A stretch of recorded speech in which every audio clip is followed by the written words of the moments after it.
Hello students, good morning, have a good day, nice day. आप सब बढ़िया से होंगे, हो सकता है आपके स्कूल खुल गए होंगे. Enjoy the school. Today I am discussing with you the new chapter Human Health and Disease. It is the chapter of 12th class. It is my first video, first lecture, first video. आज के chapter में मैंने आपको जितना भी बताया सब basic of the health and disease के बारे में बता रहा हूँ. बेसिक जो बेसिक कंसेप्ट है वो मैं लेके चल रहा हूँ. यहाँ पे कोई आज नया कंसेप्ट इसमें नहीं, कोई ऐसा टेक्निकल वर्ड नहीं कि जिसमें कि सिर्फ आपको इसमें थोड़ा सा समझने की कोशिश करनी पड़ेगी क्या है. देखिए जनरली हेल्थ की अगर हम बात करें, हेल्थ एक बड़ा ब्रॉड इशू है और since the beginning of civilisation के बिगन होने के बाद ही ये शुरू हो गया. तो सबसे पहले हेल्थ जो कंसीडर की जाती थी उसका मतलब था बॉडी और माइंड के अंदर एक बैलेंस होना, बैलेंस ऑफ ह्यूमर्स. जो ह्यूमर्स है, जो आपकी एक्टिविटी है, जो आपकी सेंस ऑफ ह्यूमर्स है, जो आपके खुशी के मोमेंट है, उन सब का बॉडी और माइंड से एक बैलेंस बना रहता है. बॉडी और माइंड का बैलेंस बना के रखती है. State body and mind which maintain the balance of human. तो ये थी. एक ग्रीक साइंटिस्ट हुए हिप्पोक्रेट्स और एक इंडियन आयुर्वेदा सिस्टम. ये दो में हिप्पोक्रेट्स ग्रीक का था, इंडियन आयुर्वेदा सिस्टम ये मेडिसिन का था. इन्होंने इस बात को असर्टेड किया, कंफर्म किया कि एक ब्लैक बाइल एक डिजीज है. डिजीज का मतलब है फीवर. फीवर का मतलब है when person has the fever they said black bile. उन्होंने उसको ब्लैक बाइल का हॉट पर्सनालिटी, क्या कहा इसको, हॉट पर्सनालिटी. यानी कि जिस आदमी को फीवर होता है, the person suffering from fever, उसको हम ब्लैक बाइल और फीवर कहते हैं, हॉट पर्सनालिटी कहते हैं. और ये सारा का सारा assumption पर बेस्ड था. that was based on the assumption. समझिए ये सारा assumption पे बेस्ड है. भाई जिस आदमी को बुखार है वो हॉट पर्सनालिटी है. विलियम हार्वे साइंटिस्ट हुए जिन्होंने ब्लड सर्कुलेशन के बारे में बताया और इन्होंने एक्सपेरिमेंट किया, एक्सपेरिमेंट मेथड किया, डेमोन्स्ट्रेट किया कि normal body temperature in the person with black bile using the thermometer. यानी ब्लैक बाइल के अंदर उन्होंने थर्मामीटर से टेम्परेचर पता किया और जो नॉर्मल बॉडी टेम्परेचर उसके बारे में उन्होंने बताया विलियम हार्वे ने. तो इन्होंने जो गुड ह्यूमर्स, यानी कि अगर आदमी खुश है तो बीमार नहीं होगा, अगर दुखी है तो बीमार होगा, इस सेंस को उन्होंने डिस्प्रूव कर दिया गया. उन्होंने जो नॉर्मल पर्सन है उसका और ब्लैक बाइल से उसका थर्मामीटर से रिकॉर्ड करने के बाद इस हाइपोथेसिस को, गुड ह्यूमर हाइपोथेसिस को खत्म. उन्होंने कहा कि लेटेड बाद में ये भी कहा कि जो माइंड है, माइंड हमारा नर्वस सिस्टम, न्यूरल सिस्टम से कंट्रोल होता है और एंडोक्राइन सिस्टम, ये दोनों हमारे माइंड को, ब्रेन को कंट्रोल करते हैं. और इम्यून सिस्टम ये हमारी बॉडी की हेल्थ को मेंटेन करता है. Human system, immune system maintain the health of the person. उसकी हेल्थ को मेंटेन करता है क्योंकि जितनी इम्यूनिटी बढ़िया होगी उतने ही we have a good health. अब यहाँ पर इन सब के बाद वर्ल्ड हेल्थ ऑर्गेनाइजेशन WHO, इन्होंने एक वर्ल्ड हेल्थ ऑर्गेनाइजेशन स्टेट और गिव ए डेफिनेशन कि किसे हेल्थी कहेंगे. State when a person complete physical, mental and social wellbeing. आपको यहाँ पे तीन वर्ड है, फिजिकल भी याद रखना है, मेंटल एंड सोशल. अगर आदमी फिजिकली फिट है, मेंटली फिट है, लेकिन he does not have the good relation with the और इन द सोसाइटी और विद द नेबर, तो वो आदमी हेल्दी नहीं हो सकता. अगर आदमी मान फिजिकल ठीक है, सोशल वेलबींग है, लेकिन mentally he is not be good, तो भी हेल्दी नहीं हो सकता. तो इसका मतलब तीनों चीजें होनी चाहिए, 3 पॉइंट्स होने चाहिए आपके डेफिनेशन जब आप उसको मेंशन कर रहे हैं, physical, mental and social. Only free from the disease, अगर बंदा डिजीज से फ्री है तो उसको हेल्दी नहीं कह सकते, क्योंकि बीमार तो नहीं है लेकिन he is not having the good mental status, good social wellbeing, तो उसको हम हेल्दी नहीं कह सकते। हेल्दी उसको कहेंगे इसमें तीनों कंडीशंस होंगी। अब हेल्थ हमारी किससे अफेक्ट होती है? एक जेनेटिकल डिसऑर्डर होते हैं, ये जो जेनेटिकल डिसऑर्डर होते हैं due to the defect in the genes और chromosome.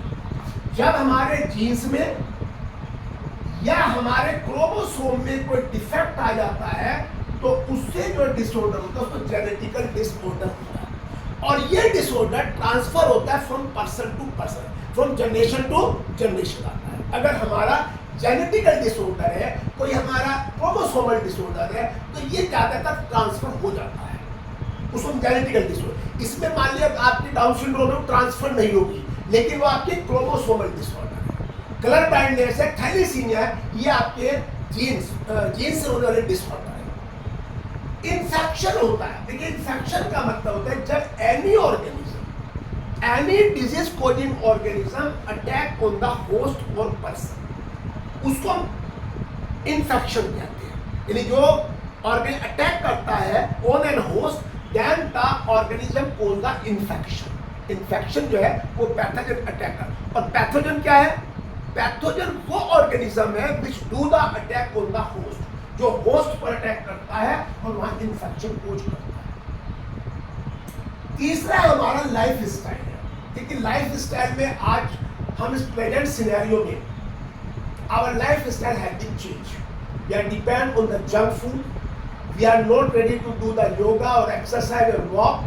We take most probably such type of thing which affect to our health. इसमें फूड भी है, इसमें जंक फूड खा रहे हैं। वाटर, अगर water is not available, clean water is not available, then it also affect. Rest, हम कितना रेस्ट करते हैं, ज्यादा करते हैं वो भी नुकसान है, और कम करते हैं वो भी नुकसान है। योगा है, एक्सरसाइज है, ये सब हमारे लाइफ स्टाइल से रिलेटेड। अगर हम योगा करते हैं, एक्सरसाइज करते हैं, वॉकिंग करते हैं और जिम ज्वाइन करते हैं, ऐसी एक्टिविटी करते हैं, तो आप फिजिकली फिट रहेंगे। जब फिजिकली फिट होंगे तो मेंटली भी फिट होंगे।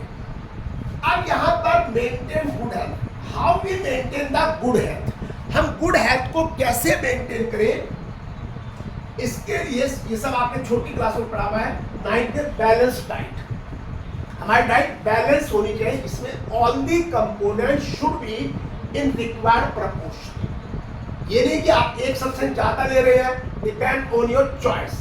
Choice is not a factor, choice is not a condition. आपको सब चीज खानी पड़ेगी तब आप बैलेंस डाइट की बात करें, उसमें सब न्यूट्रिएंट्स होने चाहिए। पर्सनल हाइजीन, खुद भी क्लीन होना चाहिए। रेगुलर एक्सरसाइज एंड योगा, ये भी हमें करना चाहिए। हमारे प्राइम मिनिस्टर ने योगा डे भी बनवा दिया है। प्रॉपर वैक्सीनेशन, वैक्सीन लेनी चाहिए, ऑन टाइम लेनी चाहिए। Proper disposal of waste and control vector, vector होते हैं जो डिजीज कोज करते हैं। डिजीज को those organ which cause the disease, those organ which carry the disease causing germs, those organ which carry the disease causing germs is called vector. तो जैसे मान लीजिए प्लाज्मोडियम को फीमेल मॉस्किटो लेके जाती है, तो प्लाज्मोडियम एक पैथोजन है और फीमेल मॉस्किटो जो है दैट इज ए वेक्टर, वो एक वेक्टर है। इसके बाद maintenance of hygienic food and resources, water resource, हमारा खाना भी साफ होना चाहिए और हमारे जो फूड के रिसोर्सेज है वो भी साफ सुथरे होने चाहिए, क्लीन होने चाहिए, उसमें कोई पैथोजन या जर्म्स नहीं होना चाहिए। अगर उसमें पैथोजन जर्म्स हैं तो डिजीज कोज करेंगे।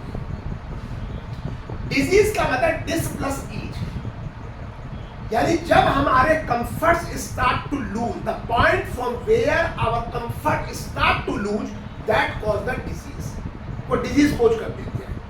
अगर मान लीजिए कहीं हमें कोई बेनिफिट मिल रहा है, बेनिफिट मिलना बंद हो जाए तो बिकम एग्रेसिव, एग्रेसिव होंगे तो सब बीमार है, क्योंकि we are not mentally fit.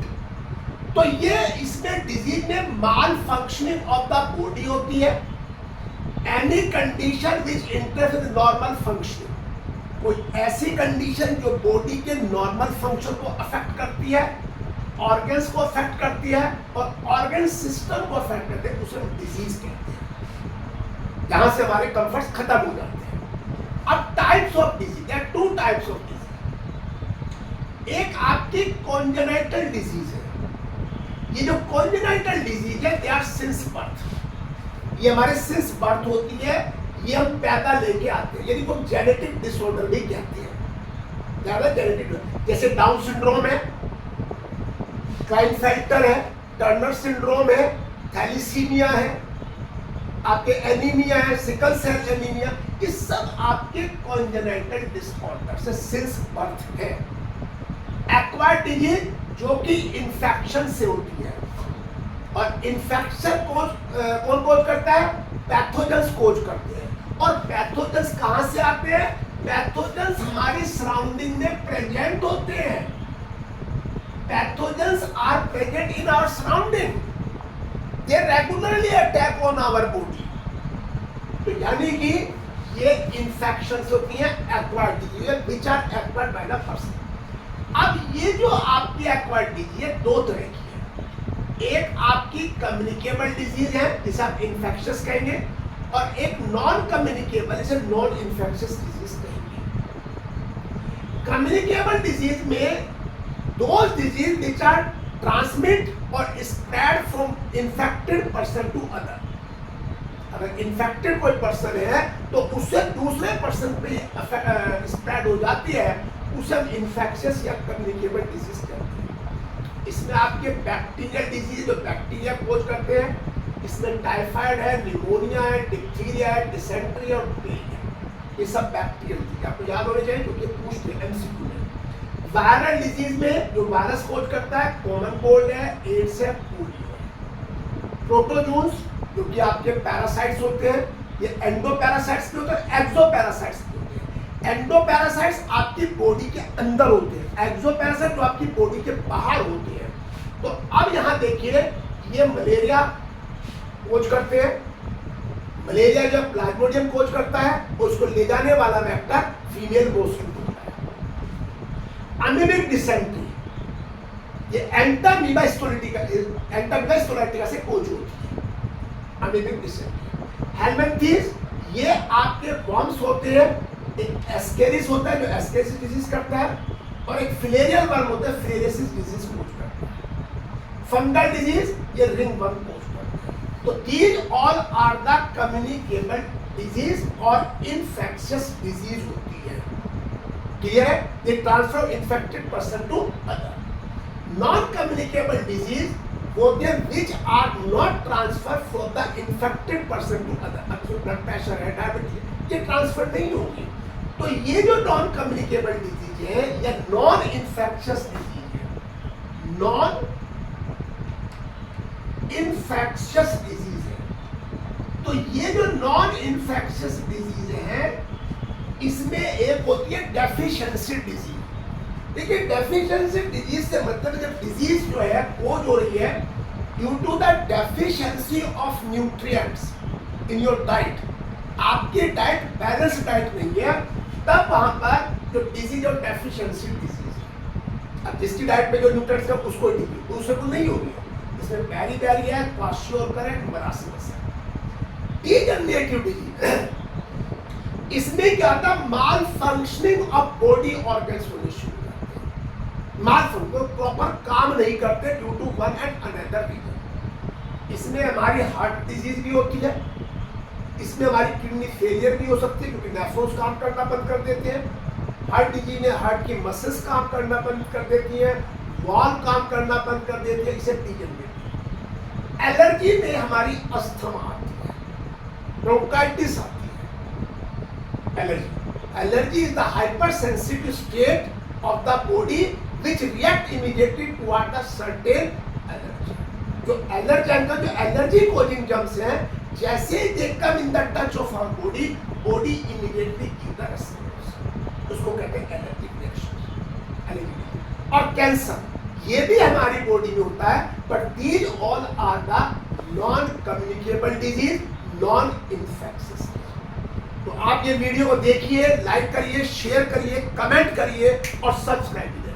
Tomorrow I will meet with the second video. Wait for tomorrow. Thank you.